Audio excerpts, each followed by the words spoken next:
Hey everybody, this is Steve and thanks for joining me today on my channel. I wanted to talk to you today about an amazing experience I had here for the first couple of weeks of the month of February here, February 2018. So I was fortunate enough to attend a 10-day meditation retreat out in the deserts here in Southern California, out in 29 Palms, California it's called, near Palm Springs. It's a 2-3 hour drive from Los Angeles, and this is a meditation course that teaches what's called Vipassana meditation. Vipassana meditation, and Vipassana means to see things as they really are. So I have a friend of mine here who's been out to this 10-day course. He's done it a couple dozen times probably at this point, and I sure respect his judgment and his general demeanor and happiness that he seems to have in life. So when he mentioned it to me, I was quite interested. I remember waking up really early in late October on some day to sign up for this course. It's about a 3 or 4 month waiting list to get in on this. There were 70 people approximately out at this course that I attended, about 40 men, about 30 women, and the quarters were segregated, of course, except for when we actually went to what's called the meditation hall, and then we were all in the same room together. So what's this place like? What's it all about? Basically, I have to tell you, this is probably without a doubt the hardest, most painful thing I've ever done in my life. Certainly the hardest thing I've ever volunteered to do in my entire life. It's 10 days and it's 10 hours a day of meditation. Every morning at 4 o'clock there's a gong, there's a bell that wakes you up, and another 20-30 minutes later there's another gong at your door in case you're not up yet. So basically you're meditating for 10 to 11 hours per day. You do have some free time involved, but basically from 4:30 on to 6:30 you're meditating. You get a breakfast break, and then it's meditation all morning long till 11 a.m., at which time you get lunch. Got to say at this point, before I go any farther, the food was delicious. The food was all either vegan or vegetarian. Basically stuff that I eat normally. A lot of fresh vegetables, a lot of fruit, rice every day, oatmeal for breakfast, lots of peanut butter, Ezekiel bread, homemade lasagna, homemade pastas, things like that. Stuff, I would normally eat. The only thing is, of course, the last meal of the day was at 11 o'clock in the morning. At 5 o'clock at night, you get what's called a tea break, and you could have either coffee or tea and some fruit, but that's it till 6 a.m. the next morning. Funny thing is, though, as much as I'm used to eating 3 big meals a day and eating a lot of snacks because I'm so active, after a couple of days I really wasn't hungry. Basically you're not really burning any calories, although during the breaks between meditation sessions they got a nice quarter-mile or half-mile walking trail out behind the properties, so I was able to enjoy some of the beautiful desert scenery. And of course at nighttime the stars were out, and it was absolutely amazing to see them and remember that there's actually stars up there in the night sky, because of course being in the city you just don't see that sort of thing, unfortunately, anymore because of all the light pollution. So I was lucky enough to have my own room. The room was beautiful. It's probably a 5-year-old property out there.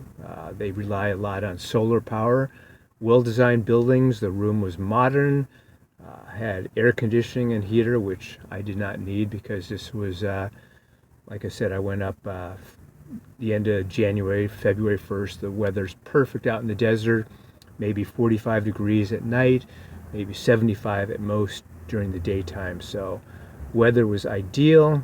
It was crystal clear. The sun was out during the daytime. The meditation technique itself, it sounds really, really easy, okay? So for the first 3 days, for 10 hours a day, we were instructed to just focus on our breath coming out of our nose and the triangle area around your nose and underneath your on your upper lip. So the idea is to try to observe your breath, try to feel any type of sensations on your nose, in your nose. Is the air coming out of your right nostril? Is it going in your left nostril? Are you using both nostrils? Do you have a little scratch on the side of your nose? Do you have an itch? Is it pulsating? How does the outside temperature feel against your nose? Basically, what you're trying to do for the first 3 days, and like I said, this is 10 hours a day, you're trying to feel what sensations that you have in this very limited area of your body. So it sounds really easy. The idea is, of course, is to try to focus your mind, try to make your mind clearer, and it's really hard to do. I mean, after 5 minutes, after 10 minutes, after 30 minutes, whenever, our brains wander. We have these crazy monkey minds that are just wondering what's going to be for lunch. What did I forget to do in the city before I came out here? And it's really hard to focus, but after a while you can start to focus and you can start to notice little tiny sensations in specific areas of your body. And that's the whole point, because you're supposed to notice these sensations and then you're supposed to just let them go. You're supposed to observe them. You're supposed to observe them just without judgment and just let it pass. And this is something that you're supposed to be able to carry on into your day-to-day life after you learn this particular technique. So from the 4th day on, we were doing the actual Vipassana meditation, which you basically start at the top of your head, and your eyes are closed the entire time. Your eyes are closed for 10 hours a day, basically. So there's no distractions at all, hopefully. And from the top of your head, with your eyes closed, you imagine every square inch of your body, starting with the top of your head, the side of your head, coming on down to your forehead, coming on down to your eyes, coming on down to the sides of your face and your ears, go on down to your right shoulder and your right arm and your fingers. And you basically take a survey of your entire body all the way down to your toes. Sounds easy, right? It's really, really hard. And then after you get to your toes, you reverse the process and you come on back to the top of your head again. So your mind wanders. My mind wandered terribly. I mean, it was all over the place. It was pretty interesting, though. I did actually remember and experience a lot of stuff from my life during these times that I had totally forgotten about. A lot of stuff came to the surface, and I was amazed because, you know, I'm the kind of guy that really doesn't think about the past at all. And it's one of the ways that I deal with reality is, you know, I just forget about the past, and it is the past. It's gone. But, you know, there are things that we've all experienced that affect us, and they affect us, you know, emotionally, they affect us psychologically, and those emotions carry on into our bodies and create knots that need to be untied. So this is a technique that can help untie those physical knots, and hopefully you won't retie them again. The pain I experienced was intense. The physical pain I experienced was intense because, as anybody who's watching my channel knows, I have a really bad back from motorcycle accidents. My spine is actually curved in places, and I have, you can see my fingers are kind of dinged up. I have lot of stuff in my body that never healed from my motorcycle accident. So to sit and try to have good posture in a yoga pose for 10 hours a day really, really hurt. For the first 4 days, I did pretty well. And I was able to sit just on the floor on a mat with a pillow and have pretty decent posture. But after 4 days, I had to move my aching body back a bit and put my back against the wall for the remainder of the time. And that was fine because most of the people, or a lot of people there, were actually sitting in chairs, and a lot of people there actually built little forts of pillows and blankets and stuff like that. And so I at least wasn't that, badly off, although, my back did hurt a lot. But it's kind of interesting because when I did observe my back pain for any length of time and try to observe it the way that they were trying to teach us to do this, my back pain would actually dissipate and it would actually get better. It was really weird. And one of the other pains that I experienced was kind of neat how this actually works. I really cut down on drinking coffee while I was there. And so, I've been drinking coffee since I was 14 years old. So whenever I stop drinking coffee over the years, I get, intense caffeine withdrawal headaches. So by day 4, I was getting a caffeine withdrawal headache right behind my left eye. So during my meditation, I observed the pain. I tried not to judge it. I tried not to, either, want it to go away or want it to stay. And it was the weirdest thing. After 10 minutes, 15 minutes, my headache was gone. It was gone, like it wasn't even there. So the technique works. It's really hard to do, like I said. But as far as my back pain and as far as any pain I had sitting for that length of time, after the 10th day, and I was able to, speak to other students. By the way, we were in total silence for 10 days. It's called noble silence. So the other 70 students there, I could see them. I'd be sitting next to them. I was having lunch and breakfast with my buddy who I went out with, and you don't even make eye contact with people. You don't say anything. You're in your own world. You say nothing unless you need to make an appointment with the teacher for a couple minutes to ask a specific question, which I didn't have to do. So at the end of the 10 days, I discovered, from everybody, and you got to understand, there were people there from 21 years old up to 79 who were doing this course.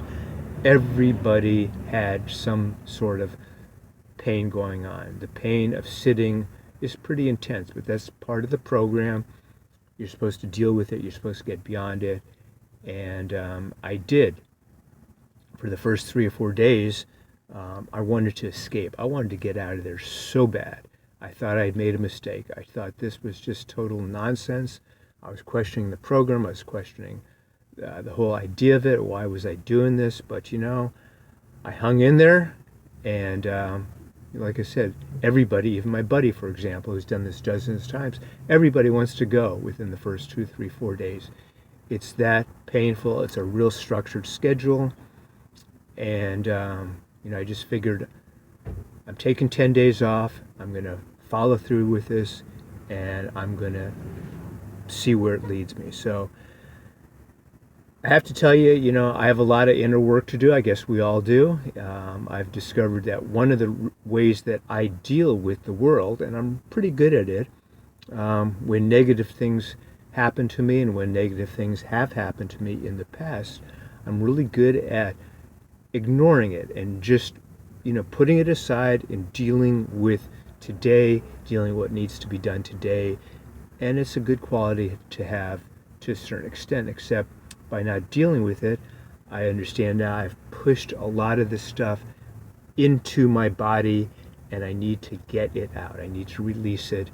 And that's just how it is. And it's how it is for most people. We all bury stuff deep within us, and I want to have control of my mind. I want to have mastery of my own mind. So the main benefit that I can see so far, I'm back now a little bit over a week. The main benefit I can see right now so far is I have more patience with people. I'm not, for example, not jumping down people's throats as much when I hear them say stupid comments, for example, about diet and, politics and things like that are important to me, that I think I know everything about. I'm listening to people and I'm just letting it be and not taking, I'm not trying to own my own beliefs so much, because I don't want to be attached to my beliefs. I've done really good in my life lately of getting rid of material things. I got rid of my house, I got rid of my properties, and I'm pretty good at just, existing on very little on a material basis, but I still hold on to beliefs, and that's still attachments. So I understand that attachments are what makes us unhappy. So I'm doing my best to send those attachments away. So I've been a lot more patient with people. When people are saying things that I recognize are triggers for me, I'm trying just to observe it as that trigger and let it go. And the more I do it, the easier it is. The other interesting thing that I see right now, which is for sure, that's been a benefit. My third or fourth day there, I was so into my own mind and so into being mindful about everything from what I'm thinking and when I'm taking my walks and when I was meditating. I was so into just that process. I stopped biting my fingernails. So you have to understand, I have a lot of nervous energy, and I've bit my fingernails since I was a kid, my whole life. I've stopped on a few occasions, but always go back after a couple days. So 3 or 4 days in, I stopped biting my fingernails, and I wasn't even aware of it till I got back to the city, and I looked and wow, I actually have fingernails. And so it's now, a week and a half later, and I haven't bit them. And I'm aware now that I haven't bit them, and I'm aware now the times that I do bite them, and any time that I've had the urge for the past week and a half to bite them, I've been able to just step back and go, hey, I don't have to do this anymore. So we'll see how that goes. I'm going to go out and buy a nail file today, something I've never owned in my life. So I'll keep you all posted on that. So in summary, let me say, this particular